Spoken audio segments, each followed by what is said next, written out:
मेरे समक्ष विराजमान आज का ये कार्यक्रम जिनके लिए आयोजित किया गया है, सेल्फ हेल्प ग्रुप की सभी महिलाएं, आंगनबाड़ी की कार्यकर्ता एवं सहायिका, आप सभी को इंटरनेशनल वुमेन्स डे की ढेर सारी शुभकामनाएं, ढेर सारी बधाइयां।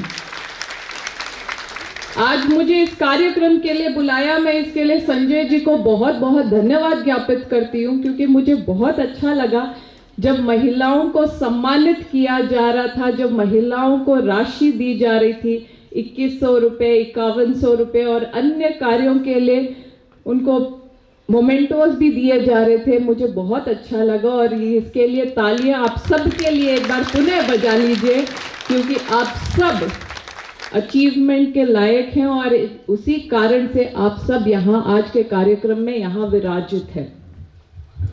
आज जब मैं बात करती हूँ सेल्फ हेल्प ग्रुप की, यहाँ पे महिलाएं भी पधारी हुई है। एक समय था, एक दौर था जब बात करते हैं महिलाओं की, तो महिलाओं को सिर्फ घर तक सीमित रखा गया, इतिहास में भी देखा गया था। लेकिन इतिहास में भी कुछ ऐसी औरतें थी जहाँ पे जब हम रानी लक्ष्मीबाई की बहादुरी की वीरता की गाथाएं सुनते हैं, वहीं साथ ही साथ मीराबाई की भक्ति के बारे में भी हम सुनते हैं। पन्ना दाई के किस प्रकार से बलिदान किया है, जब हम वो गाथाएं भी सुनते हैं, उसके साथ साथ राधा का निस्वार्थ प्यार भी हमने देखा है और उनकी गाथाएं सुनी है। और इतिहास में चांद को छू लेने वाली सबसे पहली प्रथम महिला भी हमारे भारत से कल्पना चावला जी थे। और खेलों की दुनिया को रोशन करने वाली महिला भी पीटी उषा, साइना नेहवाल जैसी बहुत सारी महिलाएं थी। मदर टेरेसा, सेवा भाव की जब बात आती है तो मदर टेरेसा को हमेशा याद किया जाता है। मुझे याद है जब मैं स्कूल में पढ़ा करती थी, ग्रेड 6 या 7 की थी, मैं कर्नाटका बोर्ड से थी, स्टेट बोर्ड ऑफ कर्नाटका। वहाँ पे 6 या 7 में एक चैप्टर हुआ करता था मदर टेरेसा के बारे में। उस वक्त मदर टेरेसा भी कलकत्ता के अंदर सर्विस कर रही थी सेवा भाव से।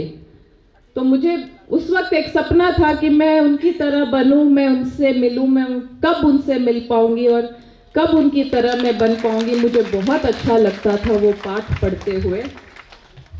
आज जब हम बात करते हैं महिला की, तो मुझे बहुत गर्व है कि हमारे देश की प्रथम नागरिक, राष्ट्रपति भी, प्रेसिडेंट भी महिला है, द्रौपदी मुर्मू जी।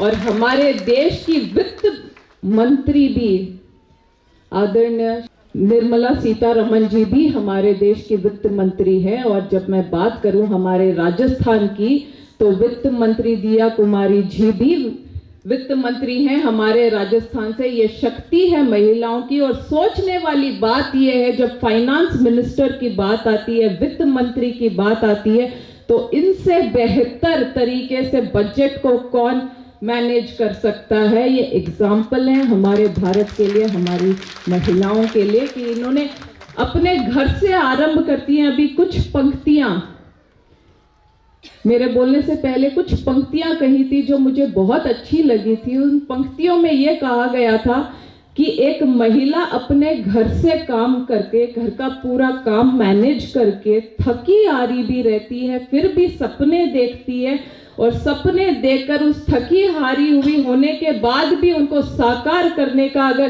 प्रयास कोई करती है, तो वो है ये नारी शक्ति जो मेरे सामने विराजमान है। झुंझुनू शहर का अपना radio station FM Jhunjhunu 90.0 FM, हर तरंग आपके संग।